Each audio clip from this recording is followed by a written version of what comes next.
Hello, beer tubers, and welcome to another beer review with me, Peter, the master of Hoppets. Today, joined by Brett. of Anomyces. And I'm back after a short 5-day, I think, or maybe 6 days. I didn't upload. Thursday, Friday? No, Thursday I did. Friday, Saturday, Sunday, Monday. It's 5 days. Tuesday today. Damn. But I have been in the UK, and just before leaving, when I was about to do some videos, I caught the cold, so I couldn't smell anything. I wasn't really that bad, sick or anything, but there you go. But don't worry, nothing happened. I just had to go to the UK with Betsy Brewing, where I work. We did a collaboration with another monk. And whilst there, we visited a few places, a few tap rooms and whatnot. And one of the places we visited was Cloudwater. And they just released that Friday, we were there Saturday, this past Saturday, they just released the first 3 beers in the new Troubles release, which I got to bring home. Along with the beer I had on tap, I was super stoked about, that I'm sharing with Brett. That I think might have been the best West Coast IPA of the trip, and we did try quite a few. So this is from Cloudwater, and this is their Volley. So this is their take on doing a modern West Coast IPA, but also with some classic hops.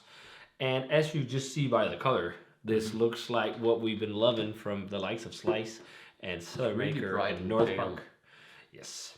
So it's a 6% West Coast IPA, and they talk about, California dreaming, inspired by modern West Coast IPAs, where it's like big and tropical and fruity and whatnot, clean and crisp, but still has some of that classic hop flavor as well.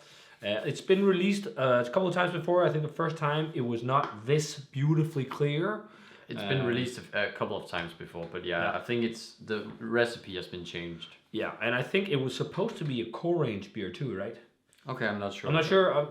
They talked about doing core range beers. But, with the new beers from Cloudwater, they often don't talk about hops. But I was lucky to chat with some of the people at the tap room in London to get some info about the beer. So the bitter and hops in this is Columbus. They didn't know the IBU content, but it was bitter as far as I remember. So probably high. And the aroma hops were Centennial, Amarillo, and Columbus. So that's fairly classic hops so far, but then it's got a huge charge of modern hops for dry hops.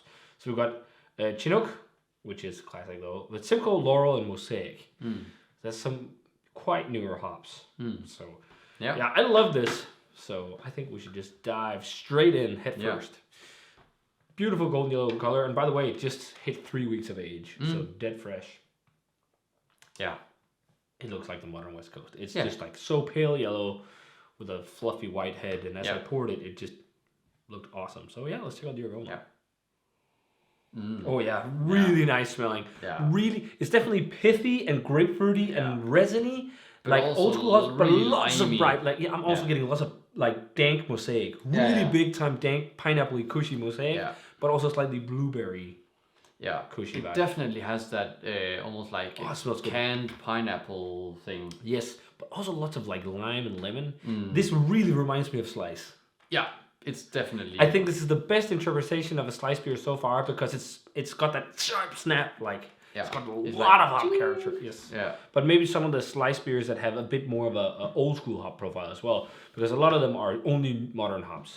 It's not all of them that do the huge mix of hops as in here. But yes, it has that slightly dank, forest blueberry-esque vibe underneath. Yeah. And also slightly caddy, I'd say. Yes, yeah. And what's interesting, with Chinook in the aroma hop edition, that's maybe why you're getting a little bit of earthiness and whatnot. But Chinook apparently using it cold for dry hopping will give pineapple. So that smells like they've done that. Yeah, so with that paired with Simcoe and Mosaic will give a lot of pineapple flavor. And there's also just classic sweet citrus, just sweet orangey tangerine vibes. Yeah, but it's not crazy tangerine. And it's more lemon, lime, pineapple. And because it's just a super light crackery malt backbone, it's not you don't get that sugar-coated grapefruit or something. It's more just a bright citrus fruit. But I love that tropical pineapple. It's not really much sweetness. It smells dope. Yeah. Let's drink some Volley. Cheers. Yeah. Cheers.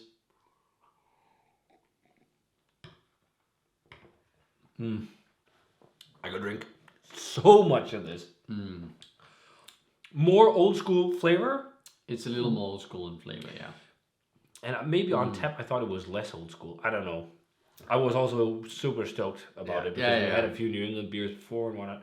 I'm still stoked about it. It's awesome. It is a lot like some of the sliced beers. I think this goes maybe a touch more to the earthy, resiny side than a lot of other sliced beers. It's lacking a bit of that crazy fruity punch. It has a bit of that old school Centennial Chinook vibe. Yeah.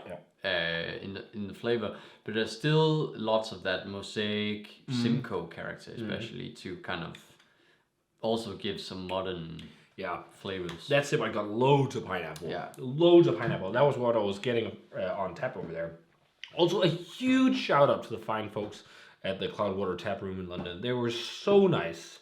I mean, they gave the info on hops, and we're just geeking out, and Yeah, I had the just really kind people. I just had the exact same experience when I visited the brewery in Manchester.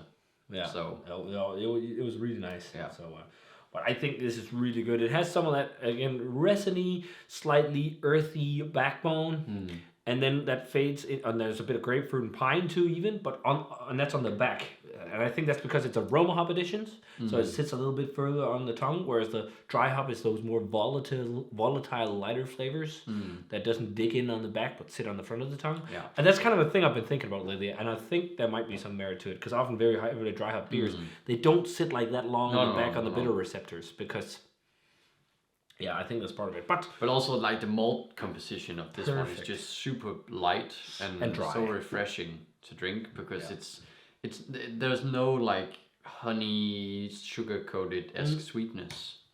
Or it's just slightly crackery. And no caramel whatsoever. But what I find really interesting, there is something that tastes like sweet citrus. And I've seen people rate some of these beers. And even though you can see they look like that, they're super pale, they finish like bone dry, people still talk about sweetness. And I think it's just sweet hop flavor sometimes.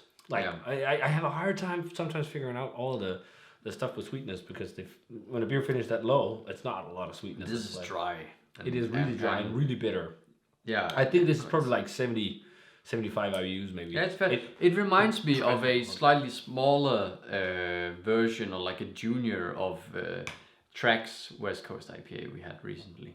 But Managing Expectations. But that was also, was it a double? Yeah. Yeah. And I also I think this one seems like a slightly dialed down version, like regarding like. But it's punch. a single, but I think this has a bit more new school flavor.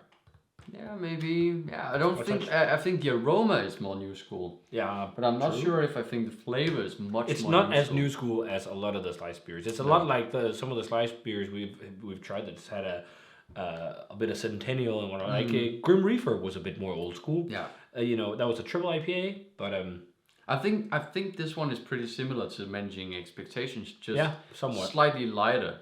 And because quite Managing Expectations also had a pretty high bitterness. To be honest, that's true. But I think both of those seems like both this and that Managing Expectations seems like a hybrid between old and new school West Coast. Exactly, which is really They're nice. Not all in just modern West Coast. The method for making this nice. beer, Cloudwater, I'm sure you're already playing around with this. I just haven't caught up because Cloudwater hasn't been in. It's not a lot we've seen it in Denmark, but I really hope that they'll do this and do it more new school as well, and try and do West Coasters with all these fun hops, because the process, you can taste the process is totally nailed down. They should just try and play a little bit more around maybe with hops, and also just do some with a little less old school hops would be. But really also fun. It's also cool to have something like this that is totally new school regarding the malt composition and some of the hop techniques. But I'm getting much more pineapple actually on the aroma than the. The aroma is as it sits quite a bit more fruity also than just the flavor, but the flavor is very much like a 50-50. Yes, and I think it's also about dialing in the amount of hot side hops versus cold side hops, because if you have a lot of that like digging hot side hop flavor, that old school flavor, that is so much more robust and intense, so all the volatile dry hopping, it can balance more towards the old school kettle hop side. I'm guessing. I don't know their process. All I know is this is a fantastic West Coast IPA, it's really and nice. People rate it way too low, which is because it's a West Coast IPA, and those people should just get over the haze craze. No, It's okay to love haze, Cloudwater makes loads of haze, but this is fucking amazing. It's great, fruity, dry, pithy, bitter beer. 93, maybe even a small 94. I could crush so much of this. And 6%. I was thinking a big 93. Yeah. It's super duper tasty and a really great example of how you can do this kind of slightly more modern, West Coast. Pretty damn modern West Coast IPA with some old school touches. Yeah. But fuck, man. Seems like the West Coast is slowly trying to make a comeback because brewers want to drink this. Brewers want to make this. And also just want to do different things. Yeah. Not just brew the same thing. Not just brew the same thing all over and over again.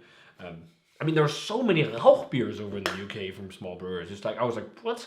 And a few of them were really great. So, I love that. Verity is the spice of life. And that was that crazy long video for a dope beer. So if you guys had a chance to try this one, let us know what you thought of it. As always, remember to comment, subscribe, check out the Facebook fan page and Twitter and Instagram. Give this video a thumbs up if you enjoyed it. Ring the bell for future notifications about videos. And we're almost like cheers. Cheers. And see you guys in another beer review.